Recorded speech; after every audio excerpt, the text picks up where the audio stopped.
A man walked into a place he built from dust, and no one knew his name. They spoke freely, too freely. He was just here for a sandwich, but left with a truth. The wind carried a hint of bacon grease and early summer sweat through the cracked door of the diner. Somewhere between the sizzle of sausage patties and the buzz of a dying fluorescent light, a man stepped in. Tall, tired, disguised not by costume, but by how much the world refused to see him. His shoes were worn, his cap pulled low, and the hoodie dull enough to blend into the cracked vinyl booths. He didn't flinch when the door chimed, didn't announce himself, just joined the end of the line and waited. Outside, the city pulsed with sirens and late rent. Inside, the air hummed with clatter and casual talk. The counter was sticky, the staff distracted. The two girls near the register laughed too loud for 8 a.m., unaware that the man listening wasn't just another customer. And then he heard it. A sentence, slipped like oil on tile. It stopped him mid-breath.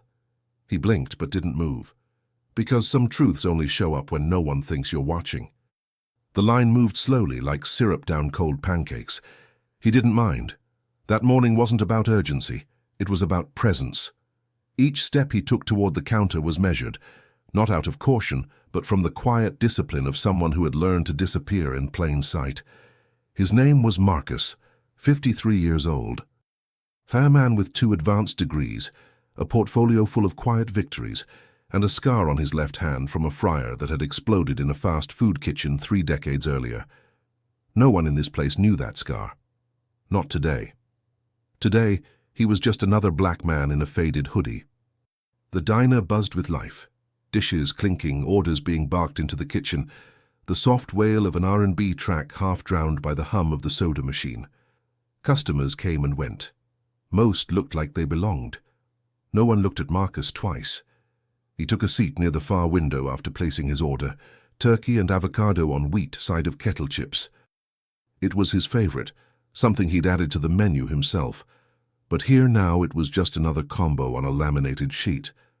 He watched quietly.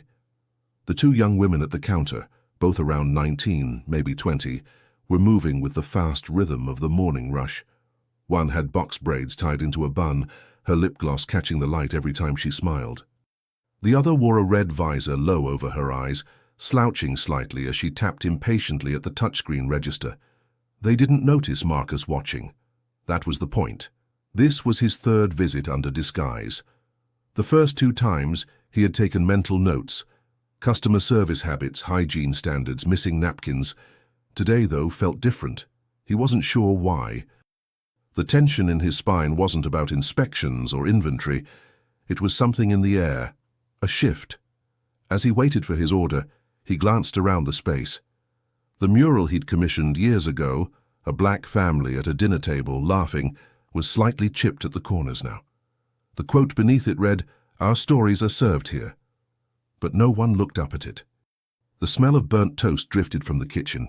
A man coughed behind him. The bell above the door rang again and again. Still, Marcus remained still. Then the cashier in the visor, the one with the slouch, leaned toward her colleague and said something that wasn't meant to travel, but it did. "Girl, if you told me a black man owned this place, I'd laugh in your face." The other one snorted. "Exactly. Ain't nobody handing over keys to no hood dude with a dream. This place, nah, some old white guy owns it, bet." Marcus didn't move, didn't blink. The sandwich wasn't ready yet. His hands were flat against his thighs, but inside, something cracked. Not rage, not even hurt. Just a stillness that echoed. He had walked into this diner as a boy of 24, after saving for 5 years, working double shifts and living in a borrowed van. Back then, the walls had been brown with grease, the roof leaking, and the landlord suspicious. But he'd stayed, built, paid, expanded, fought for every city permit, took out loans others were denied, at rates twice the standard. And now, years later, 2 voices barely out of high school were laughing in disbelief at the very idea that someone like him could own what he bled for. He breathed through his nose. Let the words settle.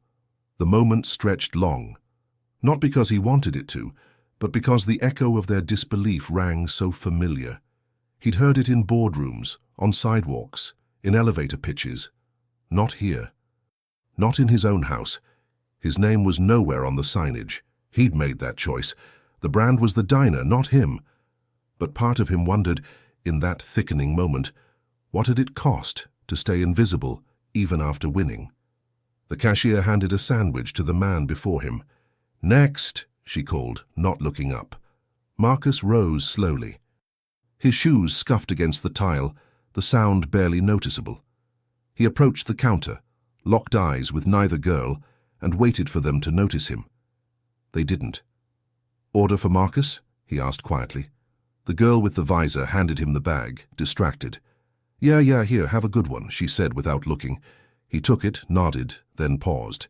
He could leave, walk out. Let the moment drift away as so many others had, or he could stay. His hand tightened slightly around the paper bag, not from anger, from resolve. Because this time, he wasn't sure silence was strength. The sandwich sat untouched in its paper wrapping, slowly cooling in Marcus's grip. He hadn't moved from the spot by the counter, but now he shifted slightly, just enough for the two young women to glance his way. Still, no flicker of recognition, no apology, no awareness. They continued chatting between orders, their tone light, unguarded, the kind people use when they think no one important is listening. And maybe that was the most familiar part of all, that assumption, that casual erasure. "Swear if I had $1 for every time a customer gave me attitude, I'd own this place by now," said the girl with braids, popping her gum. "Can't be that hard, just flip eggs and collect cash." The visor girl laughed. "Facts. People act like running a diner is rocket science. Bet I could do it if I wanted to." Marcus let the words settle again. Not because they shocked him, but because of how easily they landed, like they'd said it 100 times before. There was something deeper in their tone, not just arrogance, something closer to bitterness, resentment with no shape, the kind that forms when you grow up watching doors close before you even learn how to knock. And yet, the irony scraped raw. Here they were, standing inside an opportunity built brick by someone they couldn't imagine looked like them, dismissing the very narrative they were living in. Marcus exhaled slowly, returning to his booth. He sat down, placed the sandwich on the table and watched them work. They weren't lazy, in fact they moved with impressive speed between customers, multitasking under pressure. There was rhythm in their motion, even pride in their familiarity with regulars. But between those moments their conversation returned like a drumbeat. "Somebody told me this place used to be a mess, like run down and grimy," the visor girl said, handing out change. "No way a black man turned it around, no way." The braid girl leaned against the counter. "Mm-hmm. Unless he hit the lotto or something, or married rich, you know how it goes." Marcus's chest rose once, then stilled. That phrase, "you know how it goes," it echoed louder than the rest. Casual, dismissive, built on centuries. They weren't trying to be cruel. That was the sharpest part. They believed what they were saying. Not because it was true, but because it had been told to them in 100 invisible ways since they were old enough to dream. He could see it now, like a film playing over their shoulders, textbooks with no mention of black entrepreneurs, films with no heroes who looked like them unless they were surviving, not thriving, interviews they never got, banks that never called back. All those silent messages layering over time into one unshakable belief that success belonged to someone else. And still, Marcus didn't move. He thought of his mother, who used to clean motel rooms before walking to her night shift at the hospital. How she'd come home smelling of bleach and peppermint oil. How she used to look him dead in the eye and say, "Don't let this world make you small." He thought of the landlord who had hesitated to rent him the diner space, asking twice if Marcus was sure he could handle it. Of the first customer who walked out when they realized the owner was black. Of the time his business loan was denied, only to be approved under a white friend's name as a test. He thought of all the mornings he'd opened this diner himself, before the sun, cleaning fryers with blistered hands, taking orders with a smile he didn't always feel. And then he looked back at the girls behind the counter, laughing, joking, unaware, and realized something quietly devastating. They were his legacy, and they didn't even know his name. He leaned back in the booth, Watched a mother with 2 kids take a seat. Watched a delivery man grab his to-go order. Watched the mural on the wall and the family, the quote, "Peel a little more under the sun." Then he pulled out his phone. Not to record, not to report, but to take a photo of the sandwich, of the place. Because he needed to remember this moment exactly as it was. Not angry, not triumphant, just necessary. Necessary to see how far he'd come, and how much further there was to go. The second bite of the sandwich came 20 minutes later. Not because he'd lost his appetite, but because he needed to remind himself why he built the place in the first place. The bread was soft, still warm near the center. The avocado, fresh, seasoned, just right. It tasted like memory. Marcus chewed slowly, eyes still on the counter. The 2 young women now moved with less chatter. The rush had faded. The diner settled into its mid-morning lull, that in-between quiet where sounds became sharper. Silverware against ceramic, the shuffle of newspapers, the hum of the ice machine kicking in. Then came the words, crisp, careless, carved into the stillness. "Anyway," said the girl with the visor, wiping down the counter, "I just wish someone told me earlier. This kind of place ain't for us. We're made to work it, not run it." Her colleague nodded, folding a napkin into a triangle. "Right? Even if you try, they don't let you keep it. You build something, they take it, or laugh." Marcus looked down at his hands. They were steady. Calloused in places most suits wouldn't understand.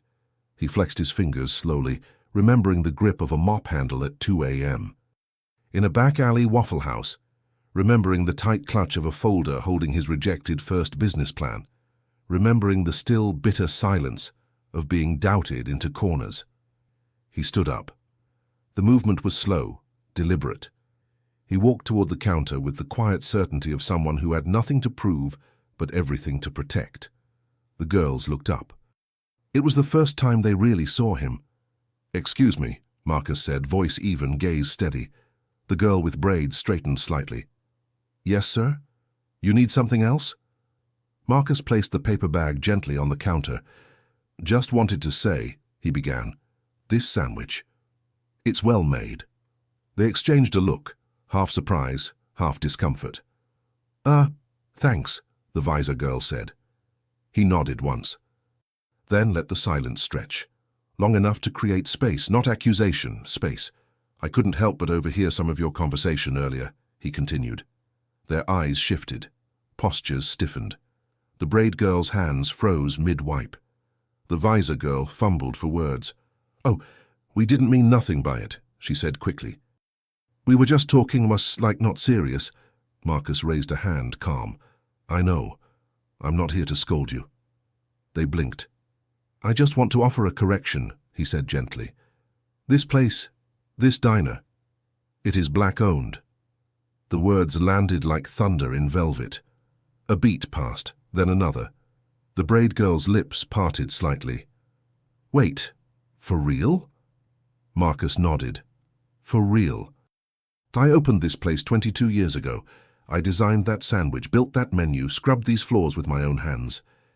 They stared at him, at his face, at his hoodie, at everything they had never thought to look twice at. "You the owner?" the visor girl asked, voice quiet now. "Yes," he said. "My name's Marcus Freeman." Another beat. The braid girl's mouth moved, searching for something solid. We just figured—" "I know what you figured," Marcus said, not unkindly. "That's why I came like this. So I could hear what people say when they think no one important's listening." Silence, then softer. "We didn't mean to disrespect," the visor girl said. Marcus nodded again. "I know. But that doesn't mean it didn't hurt." Their faces fell, not out of guilt, but out of recognition. He could see it. The slow shift of awareness. The internal reordering of what was possible. He leaned on the counter slightly, eyes still kind but unflinching. "You said this place ain't for us," he said. "That we don't get to keep things or build them. But look around." He gestured to the mural, to the tables, to the worn menus, to the space still standing. "I didn't get this handed to me. I built it. With less than you got right now. And I hired y'all for a reason. Not because I was desperate, but because I see myself in you." Neither girl spoke. Marcus let the moment sit. Every time you say something like that, it's about what black folks can't do. You're not just hurting strangers. You're shrinking yourself. A pause.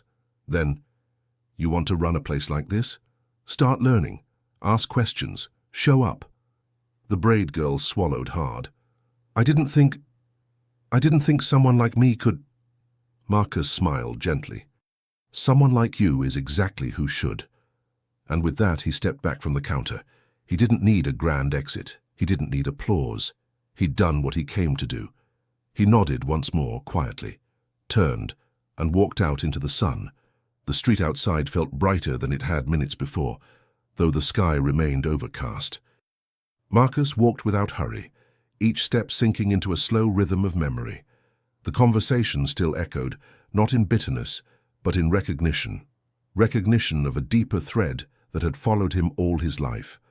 He turned the corner, past the barber shop that had been there since the 80s, and crossed to the small park where he used to sit with his notebook, sketching business ideas while eating dollar burgers.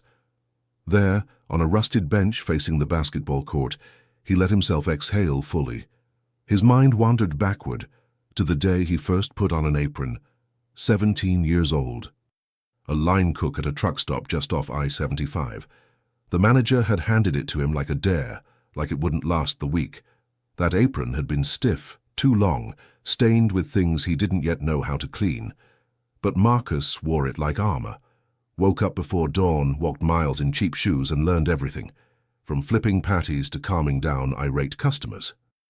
He kept a small notepad in his back pocket where he wrote ideas: customer reward system, music after 6 p.m., hire local kids.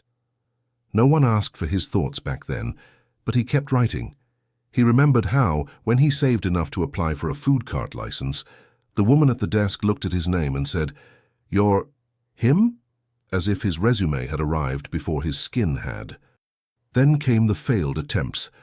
The business partner who disappeared with the savings, the silent banks, the day his mother died, and he almost gave it all up.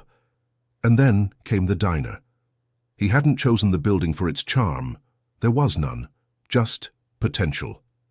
It had smelled of mold and old grease, and he'd stood in the doorway that first day, vision heavy in his chest, knowing no one would believe it but him. For years he worked double, cooking in the back, cleaning overnight, filing paperwork on weekends. It wasn't glamorous, it wasn't viral. It was survival layered with purpose. Every inch of that place had come through his hands. And now 2 girls stood behind that same counter, unaware that every shift they clocked in was a continuation of his prayer. He sat on the bench and looked up at the sky, the grey light softening. What had hurt most about their words wasn't the disbelief. It was how familiar it felt, how deeply that kind of erasure still lived, even in those who looked like him. Because that's what racism does when it hides.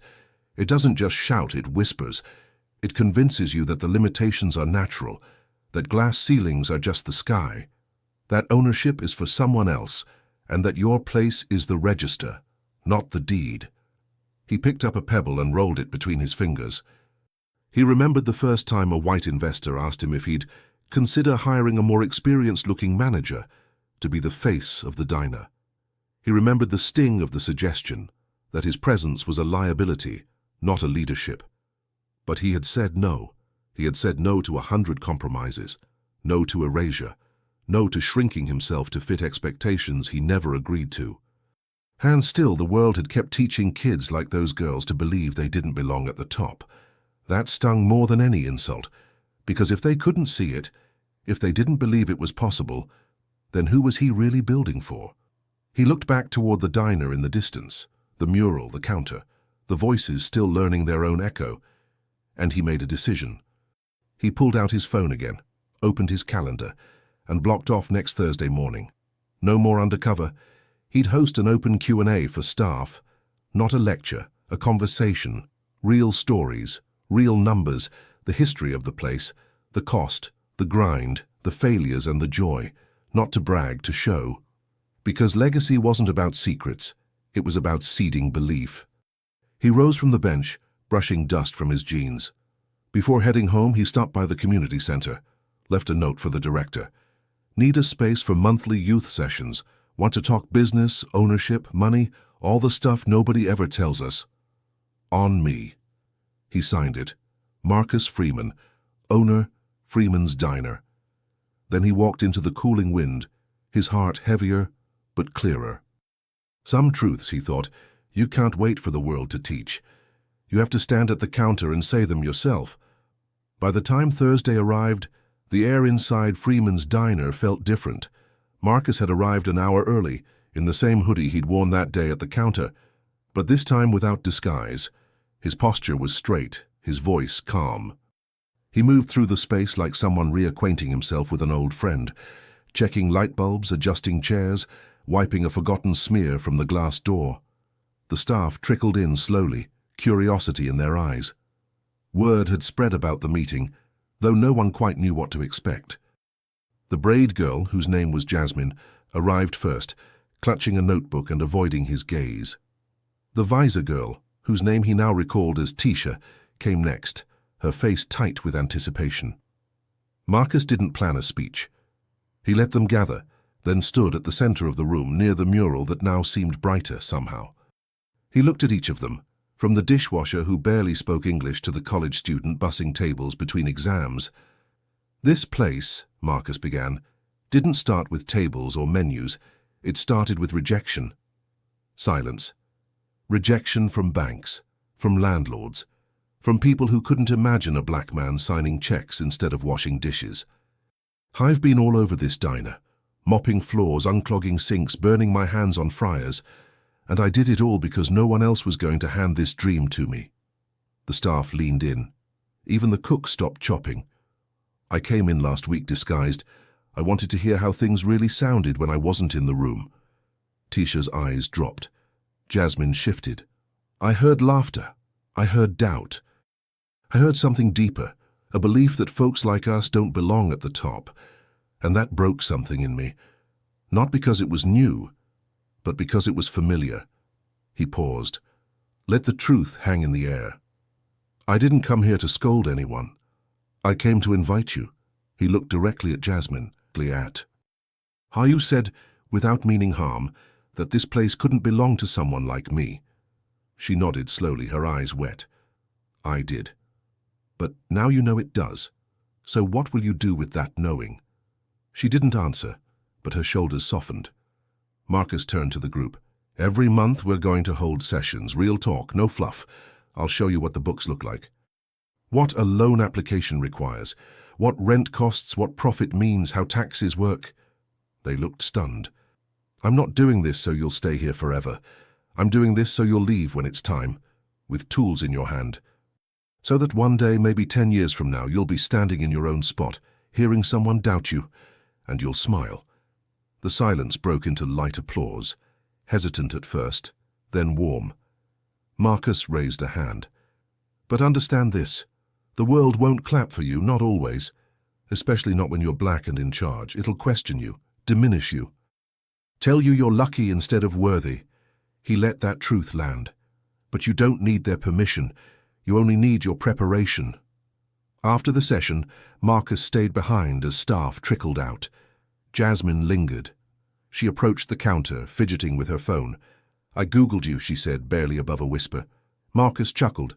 Yeah? There's interviews, articles. You've been featured in magazines, I had no idea. He nodded. I don't wear it on my sleeve. You should, she said. We need to see it. He looked at her, a slow understanding settling between them. You're right, he said. We do. She hesitated, then added, You really think someone like me could run a place like this? Marcus tilted his head. You already do. You just don't know it yet. She smiled, small but real. I'll be at that first session. He extended his hand. She shook it. Outside, the sun cracked through a thick band of cloud. It didn't light the whole sky, just a slice. But it was enough. 3 months passed, and with them, the diner changed. Not in decor or menu, but in spirit. The monthly sessions became something of a ritual. Every first Thursday morning, Marcus sat with the staff before opening hours, peeling back layers of business most workplaces never bothered to explain. They talked overhead margins, marketing strategy, legal protections. He brought in guest speakers, other black business owners from the neighborhood, a tax consultant who used to drive delivery trucks, a woman who built a bakery empire starting from her grandma's kitchen. The staff began arriving early for the meetings. Tisha took detailed notes. Jasmine asked pointed questions about credit scores and vendor relationships. Even Ricardo, the shy dishwasher, started helping with inventory counts, offering quiet observations that turned out to be brilliant. But more than knowledge, something else had shifted. Respect. Not the kind forced by authority, but the kind that comes from truth, from seeing, from being seen. One afternoon, as the lunchtime rush died down, Jasmine approached Marcus with a nervous energy. "Can I show you something?" she asked, pulling out a small leather-bound notebook. He nodded. Inside were sketches, loose but deliberate, layouts for a food truck, menu ideas, cost projections. "I've been working on this," she said, "since the second session." Marcus flipped through it slowly, absorbing every line, every scribbled note in the margins. "I want it to be Caribbean fusion," she added, voice gaining confidence. "My grandma's recipes, but like, updated." He smiled. "You got a name yet?" "Not yet," she admitted. "Still figuring that part out." He closed the notebook, tapping it once. "This is solid," he said. "It's not a dream, it's a plan." She beamed. "That's what you taught us." Marcus leaned back. "I didn't teach you anything you didn't already know. I just cleared the dust off the mirror." That night, as Marcus locked up, he paused at the front window and looked inside. The light above the counter flickered, casting soft shadows over the mural. It hadn't been repainted yet, but now people noticed it. Customers pointed, kids asked questions. And the quote beneath it had found new weight. "Our stories are served here. Stories of struggle, of doubt, of becoming, and of not waiting for permission." As he stepped out onto the sidewalk, Marcus thought of his mother again. Her voice, her fire, the way she always left room for hope even in the hardest winters. He imagined her walking into this diner, seeing her son's name on the business license, and smiling like she already knew. He looked down the street, where a group of teens laughed their way into a corner store. One of them wore a shirt that read, "Build what they can't imagine." Marcus grinned. Maybe someone else had planted that seed. But today, it was growing. He never planned to be a teacher. Marcus Freeman simply wanted to build something that lasted, something solid, that could stand on its own brick by brick. But the truth was never just in the walls. It was in the eyes of those who walked through the doors thinking ownership didn't belong to them. In the way Jasmine hesitated before asking if she could really run her own place. In the way Tisha started showing up early, notebook in hand, fire in her step. It was never about a sandwich, not really. It was about who gets to believe they belong, about what happens when invisibility is mistaken for absence, about how racism, when it's quiet, carves its deepest wounds. Marcus didn't shout, he didn't shame. He stood in stillness and spoke a truth no one had asked for, but everyone needed to hear. And in doing so, he changed more than a conversation. He shifted the soil. Because legacy isn't the building you leave behind, it's the belief you plant in others. There are diners like his in every city, places where stories are cooked slowly between orders and dreams. Places where someone might be watching, waiting to hear something real, something that tells them, yes, this too can be yours. The world is full of Jasmines, full of young people waiting for proof, but maybe they don't need speeches. Maybe they just need someone to show up quietly and say, "I built this, so can you." If this story moved you, stay close. There are more voices waiting. And maybe one day the next one we hear will be yours.